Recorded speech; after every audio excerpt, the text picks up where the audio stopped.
അറബി ഭാഷ പഠന സംരക്ഷണത്തിന് സമൂഹത്തിന്റെ പിന്തുണ അനിവാര്യമാണെന്ന് Ahammed Devarkovil MLA. Kerala Arabic Munshis association സംഘടിപ്പിച്ച ഭാഷാ സമര അനുസ്മരണവും അവാർഡ് സമർപ്പണവും ഉദ്ഘാടനം ചെയ്ത് സംസാരിക്കുകയായിരുന്നു അദ്ദേഹം. ഭാഷാ പഠന സംരക്ഷണത്തിനും പ്രചരണത്തിനും പൊതുസമൂഹത്തിന്റെ പിന്തുണ അനിവാര്യമാണെന്ന് മുൻ തുറമുഖ വകുപ്പ് മന്ത്രി അഹമ്മദ് ദേവർകോവിൽ എംഎൽഎ അഭിപ്രായപ്പെട്ടു. കേരള അറബിക് മുൻഷീസ് അസോസിയേഷൻ സംസ്ഥാന കമ്മിറ്റി സംഘടിപ്പിച്ച ഭാഷാ സമര അനുസ്മരണവും അവാർഡ് സമർപ്പണവും ഉദ്ഘാടനം ചെയ്ത് സംസാരിക്കുകയായിരുന്നു അദ്ദേഹം. കേരളത്തിൽ മലയാളത്തോടൊപ്പം ചേർന്ന് നിൽക്കുന്ന അറബിയുടെയും നിലനിൽപ്പ് ഉറപ്പാക്കുന്നതിനുള്ള പ്രാധാന്യം സമൂഹം മനസ്സിലാക്കണം. അറബി ഭാഷാ പഠനത്തിന് കൂടുതൽ സർക്കാർ പിന്തുണയും വിദ്യാഭ്യാസ സൗകര്യങ്ങളും ഉണ്ടാകണമെന്നും അദ്ദേഹം പറഞ്ഞു.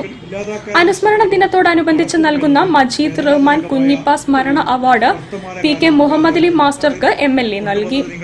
സംസ്ഥാന ജനറൽ സെക്രട്ടറി തമീമുദ്ദീൻ സ്വാഗതം പറഞ്ഞു. പ്രസിഡന്റ് ജാഫർ മാസ്റ്റർ അധ്യക്ഷത വഹിച്ചു. ചങ്ങമ്പുഴ കഥാ പുരസ്കാര ജേതാവ് തെഞ്ചേരിക്കും 1000-ഓളം വിദ്യാർത്ഥികൾക്ക് സൗജന്യ നീന്തൽ പരിശീലനം നൽകിയ ഷീർഷാദ് മാസ്റ്റർക്കും അവാർഡ് നൽകി. അബ്ദുൽ ലത്തീഫ് ബസ്മല മജീദ് റഹ്മാൻ കുഞ്ഞിപ്പ അനുസ്മരണ പ്രഭാഷണം നടത്തി.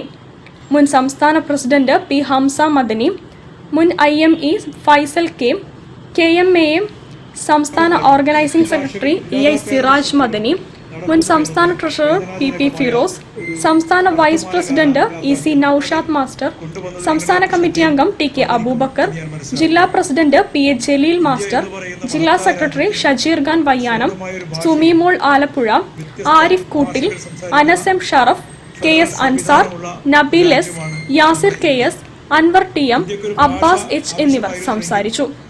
സംസ്ഥാന ട്രഷറർ E മുസ്തഫ വയനാട് നന്ദി പ്രഭാഷണം നടത്തി. News bureau, Kozhikode. ജില്ലാ വാർത്തയിൽ ഒരിടവേള കൂടി. ക്യാൻസറിനെതിരെ പൊരുതാനായി കാലിക്കറ്റ് സിറ്റി സർവീസ് സഹകരണ ബാങ്കും MVR ക്യാൻസർ സെന്ററും സംയുക്തമായി അവതരിപ്പിക്കുന്ന ക്യാൻസർ ചികിത്സാ സഹായ പദ്ധതിയാണ് മാസ് കെയർ.